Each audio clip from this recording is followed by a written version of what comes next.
সারাদিন মাঠে পরিশ্রম আর অবসর পেলেই ব্যক্তিগত আগ্রহ থেকে নতুন কিছু করার উদ্যোগ, এই ছন্দে বড় হয়েছেন কৃষক পরিবারের সন্তান জিয়ারুল ইসলাম।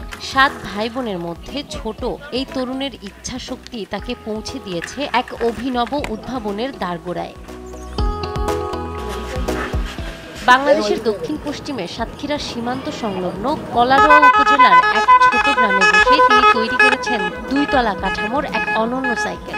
মাত্র 5 ফুট 3 ইঞ্চি উচ্চতার জিয়া বানিয়েছেন 5 ফুট 8 ইঞ্চির সাইকেল। সাধারণ সাইকেলের টুংটাং বেলের বদলে এতে রয়েছে আকর্ষণীয় হর্ন, যা শুনে আশেপাশের মানুষ ছুটে আসে। আমাদের সাতক্ষীরা জেলাটা অনেক নামটা চারিদিকে ছড়িয়ে পড়ছে যে সেখানে একটা সাইকেল, দোতলা সাইকেল জিয়াউল তৈরি করছে। শুধু তাই নয়, দেশের বিভিন্ন প্রান্ত থেকে, জেলা থেকে, কলারোয়া উপজেলার থেকে প্রতিনিয়তই মানুষ ভিড় জমাচ্ছে তার এই উদ্ভাবনী সাইকেলটা দেখার জন্য। সে এটা করবে চিন্তা আসছে তার মাথায়।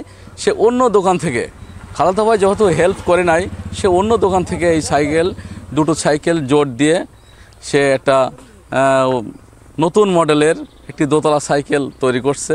আমার এই সাইকেলটা দেখতে খুব ভালো লাগে। আমি স্কুলতে আসা যাওয়ার পথে দেখি, চালানোর সময় পাকা টাকা ঘোরে, সেসব দেখতে খুব ভালো লাগে। অনেক লোক আসে, দেখে, ভিডিও করে নিয়ে যায়।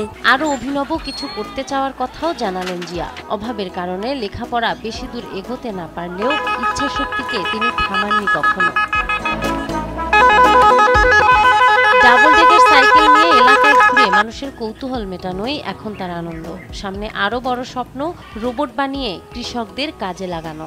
এই সেই ভাইরাল সাইকেলটি লাগানো আছে 3টে চাকার, সামনে এক বিশাল আকারের পাখা হচ্ছে বাতাস খাওয়ার জন্য। তা সাইকেলটি বানাই ভাইরাল। সাইকেলটি আরও কিছু কাজ বাকি আছে, কিন্তু কাজটি করিনি। টাকা অনেক খরচ হয়ে গেছে, বাড়িতে বাপ মা বকে। সরকারি সুযোগ সুবিধা যদি পাই তাহলে আরও এছাড়া সাইকেল আরও উন্নতিকর বানাতে পারবো। আরও কিছু বিভিন্ন রকমের জিনিস তুলে ধরার জন্য চেষ্টা করব, বিভিন্ন জিনিস নিয়ে আবিষ্কার করার জন্য। দেশে কাজে লাগবে সেসব জিনিস বানাতে পারবো, বানাবো। নিজের স্বপ্ন আর মনের জোরকে কাজে লাগিয়ে জিয়ারুলের এই সাইকেল এখন কৌতূহলের কেন্দ্রবিন্দু। নাহার বৃষ্টি, নিউজ ডেস্ক, দেশ টিভি।